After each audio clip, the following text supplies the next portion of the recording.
Olá, sexto ano, tudo jóia? Então, conforme nós conversamos, né, eu deixei na última aula que vocês procurassem, a gente fizesse a sala de aula invertida, vocês procurassem sobre o que é fábula, as principais características desse gênero, anotassem, né, valia 2 pontos essa atividade, e hoje eu ia trazer para vocês as principais características de fábula. Então vamos lá, a gente vai iniciar a unidade 2, tá bom? Do nosso livro didático, o capítulo 5, que começa agora, tá bom? Fábulas, histórias que ensinam. Então, nesse capítulo 5, a gente vai estudar o gênero fábula, a gente vai estudar o discurso direto e indireto, os sinais de pontuação e os substantivos, tá bom? Então, para começar sobre fábula, vamos ler aqui na página 2. Abre aí o livro na página 2, tá joia? Pode deixar que eu espero. Se você quiser, você dá uma pausa, vai lá buscar o livro e volta, tá bom? Então tá, vai lá. Você já deve ter ouvido falar em provérbios, frases prontas, originadas do conhecimento popular. A gente já estudou sobre isso. O que é provérbio? Provérbios são aquelas frasezinhas prontas que a gente sempre escuta um ou outro falando, normalmente pessoas mais velhas que gostam de usar muito, ó. Em casa de ferreiro, espeto de pau. Deixa eu ver mais algum outro aqui. Acho que agora eu não estou lembrando nenhum.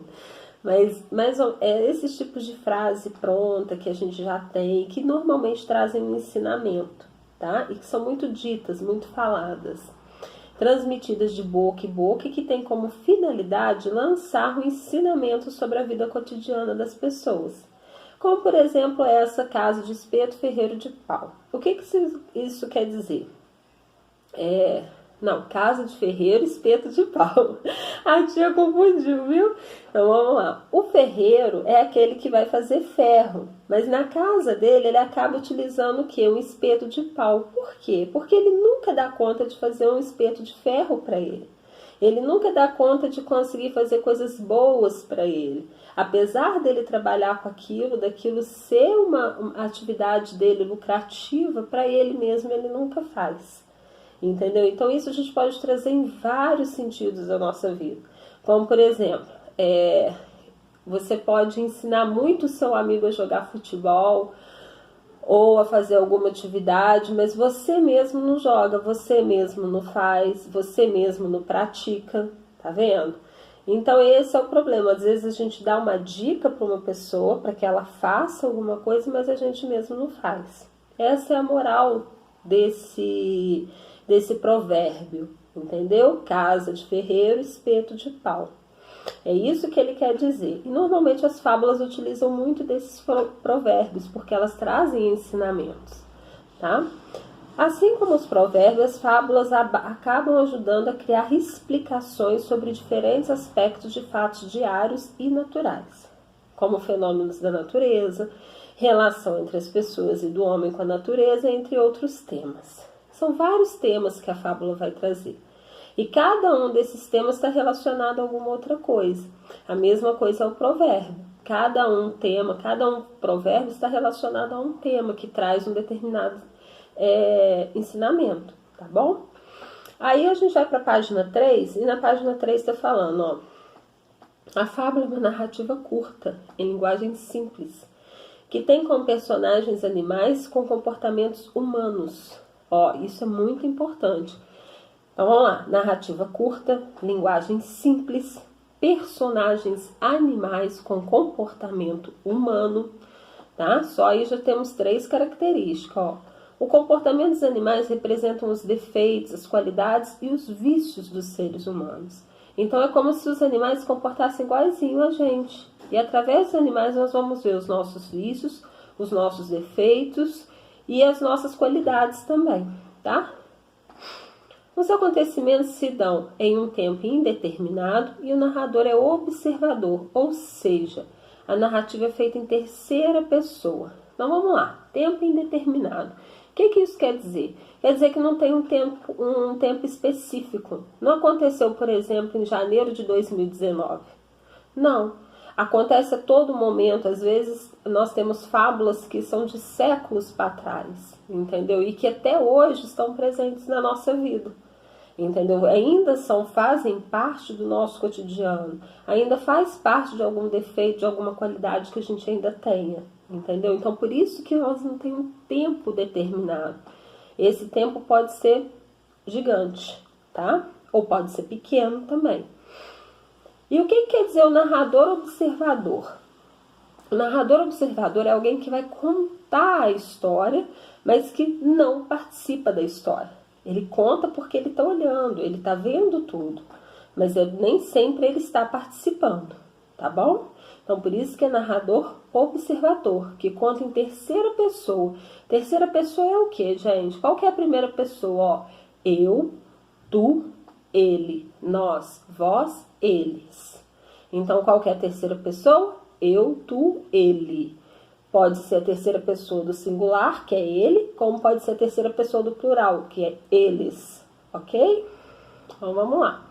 O acontecimento se dá, a fábula é diferente de outras narrativas, porque além de apresentar animais como personagens, tem o objetivo de transmitir o ensinamento.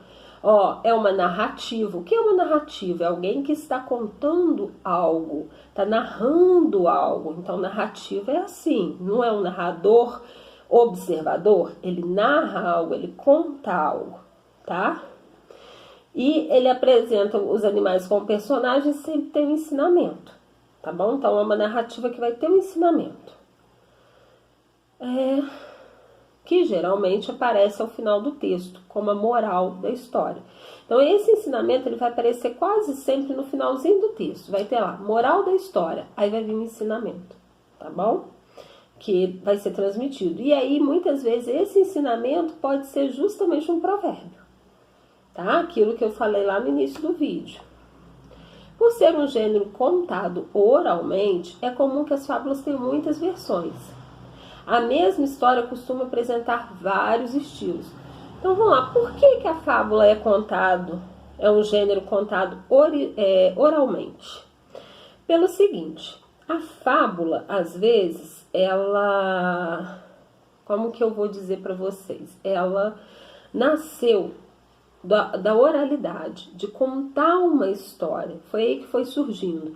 Então ela precisava ser curta, ser rápida, ser de uma maneira de fácil aprendizagem, que a pessoa pudesse entender de maneira fácil o que está sendo transmitido, de maneira curta e na fala, porque aí a pessoa grava e ela consegue retransmitir aquela mensagem. Ela consegue contar aquela história novamente para outras pessoas.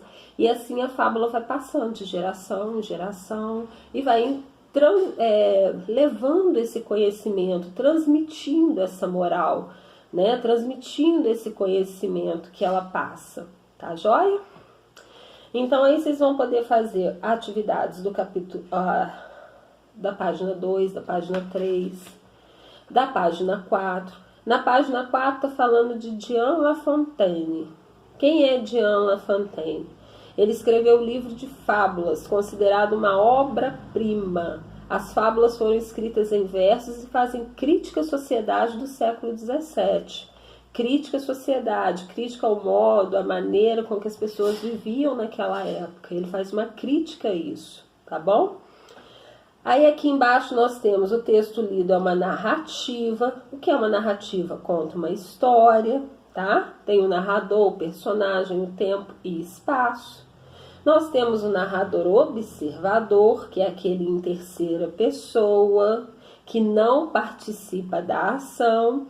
E tem o narrador personagem, que é aquele que é a história contada em primeira pessoa. Quem que é a primeira pessoa? Eu. Eu sou a primeira pessoa no singular, ou nós somos a primeira pessoa no plural, tá? E aí ele faz parte, ele é um dos personagens. Então o narrador observador ele não participa, o narrador personagem ele participa, tá bom? Então é isso aí, podem fazer a página 4, podem fazer a página 5, a página 6, tá? E a página 7, tá bom? Tudo que foi explicado aqui já dá para vocês responderem todas essas páginas, tá? E aí eu deixo também para vocês o livro de atividades, que vai da página 41 até a página 44, tá bom? Pode fazer todas essas atividades e depois eu peço para mandar foto para eu poder ver como ficaram feitas, ou eu vejo quando as aulas voltarem, que aí eu vou pegar o caderno de vocês para poder corrigir e ver se foram o livro, né? E se foram todas as atividades feitas realmente, tá joia?